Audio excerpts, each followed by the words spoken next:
ಈ ಸರ್ಕಾರದಲ್ಲಿ ಎಷ್ಟಿಗೆ ಹಣನೇ ಬೇಕಾ ಈ ಸರ್ಕಾರಕ್ಕೆ? ಒಂದು ನಿಮಿಷ, ಎಷ್ಟಿಗೆ ಹಣನೇ ಬೇಕಾ? ಚುನಾವಣೆ ಸಂದರ್ಭದಲ್ಲಿ 160 ಕೋಟಿ ಸ್ವಯಂ ಸಿದ್ದರಾಮಯ್ಯ ಒಪ್ಕೊಂಡಿದ್ದಾರೆ. 160 ಕೋಟಿ ರೂಪಾಯಿ ಹಣನ ಏಕಾಏಕಿ ನಿಗಮದಿಂದ ಚುನಾವಣೆ ಖರ್ಚಿಗೆ ವರ್ಗಾವಣೆ ಆಗಿದೆ. ಅದು ಸಾಲದು. ಭಾರತೀಯ ಜನತಾ ಪಕ್ಷ ರಾಜ್ಯದಂತ ಹೋರಾಟ ಮಾಡಿದೆ, ಅದು ಸಾಲದು ಅಂತೇಳಿ ಈಗ ಶಿರಾ ಮತ್ತೆ ಪಾವಗಡ 12 ಜನ ಫಲಾನುಭವಿಗಳಿಗೆ ಏನ್ ನೀವು ಆರ್ಡರ್ ಕೊಟ್ಟಿದ್ದೀರಿ, ನಿಮಗೆ ಸ್ಯಾಂಕ್ಷನ್ ಆಗಿದೆ ಅಂತ ಹೇಳಿ ಈಗ ಕಥೆ ಹೇಳ್ತಾ ಇದ್ದೀರಾ. ಹಿಂದೆ MP ನಾರಾಯಣ ಸ್ವಾಮಿ ಅವರು ಶಿಫಾರಸು ಪತ್ರ ಕೊಟ್ಟಿದ್ರು ಅಂತ. ಬರೀ ಶಿಫಾರಸು ಪತ್ರ ಅಲ್ಲ, ಅವರಿಗೆ ಮಂಜೂರಾಗಿದೆ.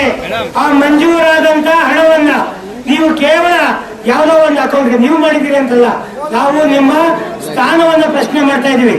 ವೈಯಕ್ತಿಕವಾಗಿ ನಿಮ್ಮನ್ನಲ್ಲ, ನಿಮ್ಮ ಯಾವ ಅಧಿಕಾರಿ ಇದ್ರು ಅವಾಗ ಅಧಿಕಾರಿಗಳನ್ನ ಪ್ರಶ್ನೆ ಮಾಡ್ತಾ ಇದ್ದೀವಿ. ನಾಚಿಕೆ, ಮಾನ, ಮರ್ಯಾದೆ, ಹಂದಿ ಕೂಡ ಎಷ್ಟೋ ವಾಸಿ ಇವರಿಗಿಂತ. ಹೇಸಿಗೆ ತಿನ್ನುವಂತ ಸರ್ಕಾರ ಇದು, ಹೇಸಿಗೆ ತಿನ್ನುವಂತ ಮಂತ್ರಿಗಳು. ನಾಚಿಕೆ ಆಗ್ಬೇಕು ಇವರಿಗೆ.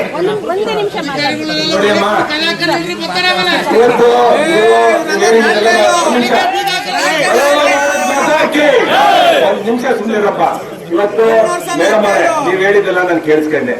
ಇದು ಅಕ್ರಮ ಆಗಿರೋದು ನಿಜ, ಭ್ರಷ್ಟಾಚಾರ ಆಗಿರೋದು ನಿಜ, ಹಣ ಟ್ರಾನ್ಸ್ಫರ್ ಆಗಿರೋದು ನಿಜ, COD ಕೊಟ್ಟಿರೋದು ನಿಜ. ನನಗೆ ಇಲ್ಲಿ ಸಂಶಯ ನಿಮ್ಮ ಈ ಕಚೇರಿ ಮೇಲೆ. ಒಂದು ಸಲಿ ಅವನು ಭ್ರಷ್ಟಾಚಾರ ಮಾಡಿದ್ದಾನೆ, ಅಧಿಕಾರ ದುರುಪಯೋಗ ಮಾಡ್ಕೊಂಡಿದ್ದಾನೆ ಅಂದ್ರೆ ಇಲ್ಲಿವರೆಗೂ ನೀವು ಅವನ ಮೇಲೆ ಯಾಕೆ FIR ಹಾಕಿಲ್ಲ? ಯಾಕೆಂದ್ರೆ COD ಒಂದು ಭಾಗ. ಒಂದ್ ನಿಮಿಷ, COD ಒಂದು ಭಾಗ. COD ಏನಾದ್ರು ತನಿಖೆ ಮಾಡ್ಬೇಕಾದ್ರೆ ಬೇಸ್ ಬಂದು ನಿಮ್ಮ ಇಲಾಖೆ. ಇಲ್ಲಿ ಕಳ್ತನ ಆಗಿರೋದು ನೀವೊಂದು FIR ಮಾಡ್ಬೇಕಾದ್ರೆ ಅಲ್ಲ, ಇಲ್ಲಿವರೆಗೂ ಮಾಡಿಲ್ವಲ್ಲ, ನಾವು ಬಂದೇ ಮಾಡ್ತೀವಿ ಅಂತೀರಲ್ಲ ನೀವು. ಅಲ್ಲ, ಈ ಸರ್ಕಾರ ಯಾಕಂದ್ರೆ ಇವರೆಲ್ಲರೂ ದುಡ್ಕೊಂತಿದ್ದಾರೆ, ಕೂಲಿ ಮಾಡ್ಕೊಂಡು ಜೀವನ ಮಾಡ್ತಾರೆ. ಅವರಿಗೂ ಬಂದು ನಿಮ್ಮ ಹತ್ರ ಬಂದು ಅವ್ರಿಗೆ ಆಗಿರ್ತಕ್ಕಂಥ ಅನ್ಯಾಯ ರೆಸ್ಪಾನ್ಸ್ ಮಾಡಿಲ್ಲ. ಫಸ್ಟ್ ಈಗ ಸುರೇಶ್ ಗೌಡ ಶಾಸಕ ಹೇಳಿದ್ರು, ಫಸ್ಟ್ ಬಡವರು ಬದಲಿ ಸ್ಪೆನ್ಸ್ ಕಲಿದ್ರಿ. ಯಾಕಂದ್ರೆ ನಿಮಗೆ ನಿಮ್ಮ ಸ್ವಂತ ಮನೆಯಿಂದ ದುಡ್ಡು ಕೊಡುವಂತ ಯಾರು ಕೇಳಲ್ಲ. ಗೌರ್ಮೆಂಟ್ ವಕೀಲರ ಬಡವರಿಗೋಸ್ಕರ SC STಗೋಸ್ಕರ ಮಾಡಿರ್ತಕ್ಕಂಥ ಕೆಲವು ಸ್ಕೀಮ್ ಇದೆ, ಅದನ್ನ ಸರಿಯಾಗಿ ಮುಗಿಸಂತ ಕೆಲಸ ಮಾಡಿ. ಇವತ್ತು ಕಮಿಷನ್ಗೋಸ್ಕರ ನೀವು ದಯವಿಟ್ಟು ಹೇಳ್ತಿ ಕೇಳ್ರಿ, ನಿಮಗೆ ಕಮಿಷನ್ಗೋಸ್ಕರ ನಿಮ್ಮ ಅಧಿಕಾರಿ ಕಮಿಷನ್ಗೋಸ್ಕರ ಇವ್ರನ್ನ ತುಂಡು ನೀವು ತೆಗೆಬಾರ್ದು. ಇವತ್ತು ಇವರೆಲ್ಲ ಕಡು ಬಡವರು, ಇವ್ರ ಹೆಸರಲ್ಲಿ ಫೇಕ್ ಅಕೌಂಟ್ ಕ್ರಿಯೇಟ್ ಮಾಡಿ ಕೋಲಾರ ಬ್ಯಾಂಕ್ ಆಫ್ ಮಹಾರಾಷ್ಟ್ರದಲ್ಲಿ ಹಣವನ್ನು ಡ್ರಾ ಮಾಡಿದ್ದಾರೆ. ಇವ್ರು ಸಾಲ ಹೇಗೆ ತೀರಿಸಬೇಕು? ನೀವು ದುಡ್ಡು ಕೊಟ್ಟಿದ್ದೀರಾ? ದಾಖಲೆ ಸಮೇತ ಇದೆ ನೋಡಿ, ಒಂದೊಂದು ಪೇಪರ್ ತೋರ್ಸೋಣ ಅವ್ರಿಗೆ, ನೋಡಿ ದಾಖಲೆ ಸಮೇತ ಇದೆ. ಈ ಕಡೆ ನೋಡಿ, ಅವ್ರ ಕಡೆಯಿಂದ ಸೈನ್ ಒಬ್ಬೇ ಮುಂಚೆ ನಿಮ್ ನಾಗೇಂದ್ರನೇ ಫೋನ್ ಮಾಡಿ ಬ್ಯಾಂಕ್ ಆಫ್ ಮಹಾರಾಷ್ಟ್ರಕ್ಕೆ ವರ್ಗಾವಣೆ ಮಾಡಿಕೊಡ್ರಿ ಅಂತಂದೇಳಿ ಇವರು ನಕಲಿ ಸೈನ್ ಮಾಡಿದ್ದಾರೆ. ಇವರು ತುಮಕೂರು ಶಿರೆಯಲ್ಲಿ, ಕೋಲಾರಲ್ಲಿ, ಮಧುಗಿರಿಯಲ್ಲಿ, ಕೋಲಾರಲ್ಲಿ. ಇದರ ಜೊತೆಗೆ ಇನ್ನೊಂದು ಪೇಪರ್ ನೋಡು, ಅಪ್ಲಿಕೇಶನ್ ನಿಮ್ ಗಮನಕ್ಕಿರ್ಲಿ, ಅಪ್ಲಿಕೇಶನ್ ಕೂಡ ಒಬ್ಬೇ ಮನುಷ್ಯ ತುಂಬಿದ್ದಾರೆ. ಎಲ್ಲರೂ ಒಬ್ಬೇ ಮೊಬೈಲ್ ನಂಬರ್, ಎಲ್ಲರದ್ದು ಕೂಡ ಒಂದೇ ಮೊಬೈಲ್ ನಂಬರ್ ಹಾಕಿದ್ದಾರೆ. ಯಾಕೆ ನಿಮಗೆ ತೋರಿಸ್ತಾ ಇದ್ದಾರೆ ಅಂತಂದ್ರೆ ಎಲ್ಲ ಮಾಧ್ಯಮದಲ್ಲಿದ್ದಾರೆ, ಎಲ್ಲ ನೀವು ಬಂಡವಾಳ ಬೇಲಿ ಬರಲಂತ. ಇದಾಯ್ತಾ? ಇನ್ನೊಂದು ಪೇಪರ್ ತೆಗೆ ನೋಡ್ರಿ, ಇಲ್ಲಿರ್ತಕ್ಕಂಥ ಬ್ಯಾಂಕ್ ಆಫ್ ಮಹಾರಾಷ್ಟ್ರದಿಂದ ಅಮೌಂಟ್ ಬಿಡುಗಡೆ ಆಗೋದಕ್ಕೆ ಎಲ್ಲ ದಾಖಲೆಗಳು ಇವನ್ನೆಲ್ಲ ನಿಮಗೆ ಕೊಡ್ತೀನಿ. ನಾನು ನಿಮಗೆ ಗಡುವು ಕೊಡೋದು ಒಂದು ದಿನ ಮೇಡಮ್ ಕೊಡೋದು. ಏನ್ ಗಡುವು ಕೊಡ್ತೀವಿ ಅಂತಂದ್ರೆ, ಇವ್ರ ಅಕೌಂಟ್ ಇಂದ ಹಣ ಆಗಿದ್ದಲ್ಲ, ಇಮಿಡಿಯೇಟ್ಲಿ ಈ ಕೂಡಲೇ ಅವ್ರ ಅಕೌಂಟ್ಗೆ ನೀವು ಹಣ ವರ್ಗಾವಣೆ ಮಾಡಂತ ಕೆಲಸ ನೀವು ಮಾಡ್ಬೇಕು. ಅದು ಆಗುತ್ತಿಲ್ಲ ಅಂತ ಇವಾಗ ಇಲ್ಲಿರ್ತಕ್ಕಂಥ ಎಲ್ಲಾ ಕಾರ್ಯಕರ್ತರಾದ್ರೆ, ಸಾರ್ವಜನಿಕರಿದ್ರೆ, ಮೀಡಿಯಾದಲ್ಲಿದ್ರೆ, ಪೊಲೀಸ್ ಸಿಬ್ಬಂದಿ ಅವ್ರಿದ್ರೆ ಅವ್ರ ಎದುರಿಗೆ ನೀವು ಹೇಳಬೇಕು. ಯಾಕೆ ಅನ್ಯಾಯ ಆಗಿರೋದು ಇವ್ರಿಗೆ ಅನ್ಯಾಯ ಆಗಿರೋದು. ನಾವು ಇವತ್ತು ಬಂದಿರೋದು ಬಾಗಿಲು ಬೀಗ ಹಾಕಿ ಇವತ್ತು ನಮ್ಗೆ ಅನ್ಯಾಯ ಆಗುತ್ತೆ ಪ್ರತಿಭಟನೆ ಮಾಡಕಂತ ಬಂದಿರೋದು. ಇವತ್ತು ಸುರೇಶ್ ಗೌಡ ಹೇಳಿದಂಗೆ, ಜ್ಯೋತಿ ಗಣೇಶನ್ ಹೇಳಿದಂಗೆ, ಇವತ್ತು ಸಿದ್ದರಾಮಯ್ಯ ಏನ್ ಮಾಡ್ತಾರೆ, ಪೊಲೀಸ್ ಇಲಾಖೆಯನ್ನು ಅಡ್ಡ ತಂದು ಇವತ್ತು ನಾವು ಪ್ರತಿಭಟನೆ ಮಾಡಲಿಕ್ಕೆ, ಇವತ್ತು ಅನ್ಯಾಯನ ಖಂಡಿಸ್ಲಿಕ್ಕೆ ಇವತ್ತು ಪೊಲೀಸ್ ಇಲಾಖೆಯನ್ನು ಅಡ್ಡ ತಂದು ನಮ್ಮನ್ನೆಲ್ಲ ತಗ್ಗಿರೋ ಕೆಲಸ ಆಗ್ತದೆ. ಇವತ್ತು ನೋವಾಗ್ತಿರೋದು ನಮಗೆ. ಇವತ್ತು ಅಲ್ಲಿ ತುಳಿತಕ್ಕಂಥ ಕೆಲಸ ವಾಲ್ಮೀಕಿ ಸಮಾಜನ ಮತ್ತೆ ಹಿಂದುಳಿದ ವರ್ಗ ತುಳಿತಕ್ಕಂಥ ಸಮಾಜನ ಕೆಲಸ ಮಾಡ್ತಕ್ಕಂಥ ಯಾರು ಸಿದ್ದರಾಮಯ್ಯ ಅವರು ಮತ್ತೆ ಅಧಿಕಾರಿ ವರ್ಗ ಅವರು. ಅದೇನ್ ಮಾಡ್ತಾರೆ ಏನಿಲ್ಲ, ನೀವು ಈಗ ಆನ್ಸರ್ ಮಾಡ್ಲೇಬೇಕು. ಇವತ್ತು ಎಚ್ಚರಿದ್ದ ಅವ್ರ ಅಕೌಂಟಿಗೆ ನೀವು ಹಣ ವರ್ಗಾವಣೆ ಮಾಡಲೇಬೇಕು, ಜಮಾ ಮಾಡಲೇಬೇಕು.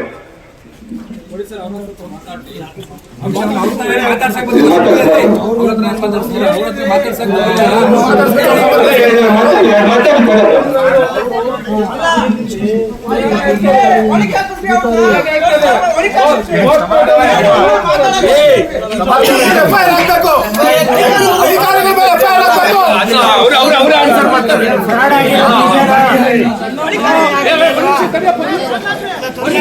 ಈಗ ನಮ್ಮ ಶಿರಾದವರು 6 ಜನ ಇದ್ದಾರೆ, ಪಾವಗಡದವರು 6 ಜನ ಇದ್ದಾರೆ, ಆಯ್ತಲ್ಲ. ಅವ್ರ ಆಯ್ಕೆ ಆಗಿರೋದು ನಿಜನಾ? ಅಲ್ಲಮ್ಮ,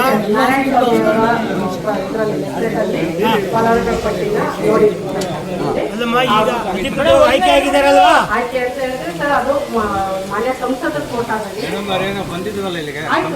ಮೇಡಮ್ ಮಾತಾಡ್ಬಿಟ್ಟಿದ್ದಾರೆ. ಸಂಸದರ ಒಂದು ಲೆಟರ್ದಲ್ಲಿ ಅವ್ರ ಪತ್ರದಲ್ಲಿ 12 ಫಲಾನುಭವಿಗೆ ಪಾವಗಡಗಳು 6 ಮತ್ತೆ ಶಿರಾದಾರು ಫಲಾನುಭವಿಗೆ 2 ಲಕ್ಷಕ್ಕೆ ಉದ್ಯಮ ನೀಡಿ ಮಂಜೂರು ಮಾಡಿದ್ದಾರೆ. ಅನುಷ್ಠಾನ ನೀಡಿರೋದನ್ನ ಪತ್ರ ಇದೆ. ಅದ್ರ ಬಗ್ಗೆ ಸಹಿ ಅಥವಾ ನಕಲು ಅಥವಾ ಅವರು ಫೋರ್ಜರಿ ಮಾಡಿದ್ದಾರೆ ಅನ್ನೋದು ನಮಗೆ ಅದು ಗಮನಕ್ಕೆ ಬಂದಿಲ್ಲ. ನಾನು ತೀರಾ ಕೇಳ್ಬಿಡ್ತೀನಿ. ನಾವು ಇವರು ವಿಜಯಶಂಕರ್ ಅವರು ಮತ್ತೆ ಇವ್ರು ಮಾರುತಿಯಲ್ಲ ಶಶಿಧರ್ ಅವರು 3 ಜನ 19ನೇ ತಾರೀಕು 19/5 ನಮ್ಮ ಆಫೀಸಿಗೆ ಬಂದ್ಬಿಟ್ಟು ಒಂದು ಕಂಪ್ಲೇಂಟ್ ಕೊಟ್ಟಿದ್ದೀವಿ. ಏನಂತ ಈ ಥರ ಇವರು ನಾಗೇಂದ್ರ ಅವರು ಫೋರ್ಜರಿ ಮಾಡಿ ಇವರಿಗೆ ದುಡ್ಡು ಕೊಟ್ಟಿದ್ದ, ಫಲಾನುಭವಿಗೆ ದುಡ್ಡು ಹಾಕಿಲ್ಲ, ಅವರನ್ನ ನೀವು ಇವಾಗಲೇ ವಜಾ ಮಾಡಿ ಅಂತ ಹೇಳಿ ನನ್ನ ಹತ್ರ ಇಲ್ಲಿ ಬಂದು ಕಂಪ್ಲೇಂಟ್ ಕೊಟ್ಟರು. ಆಮೇಲೆ ಪರಿಶೀಲನೆ ಮಾಡಿದ್ವಿ. ಪರಿಶೀಲನೆ ಮಾಡಿದ್ಮೇಲೆ ಅವ್ರು ನನ್ನ ಕಾಪಿ ಇದೆ ಅಲ್ಲ ಅವರು ಕೊಟ್ಟಿದ್ದು. ಅದಾದಮೇಲೆ ಅದ್ರ ಬಗ್ಗೆ ನಾವು ನೋಟಿಸ್ ಕೊಡ್ತೀವಿ ಸರ್, ಯಾರಿಗೆ ನಾಗೇಂದ್ರ ಅನ್ನೋದು ಅವರಿಂದ ಒಂದು ರಿಪ್ಲೈ ತಗೊಂಡಿದ್ವಿ. ತಗೊಂಡು 22ನೇ ತಾರೀಕು ನಮ್ಮ ಕೇಂದ್ರ ಕಚೇರಿಗೆ ಈ ಥರ ಆಗಿದೆ, ನಿಮಗೆ ಅವರಿಗೆ ಫಲಾನುಭವಿಗಳಿಗೆ ಮೋಸ ಆಗಿದೆ ಅಂತ ಹೇಳ್ತಾ ಇದ್ದಾರೆ.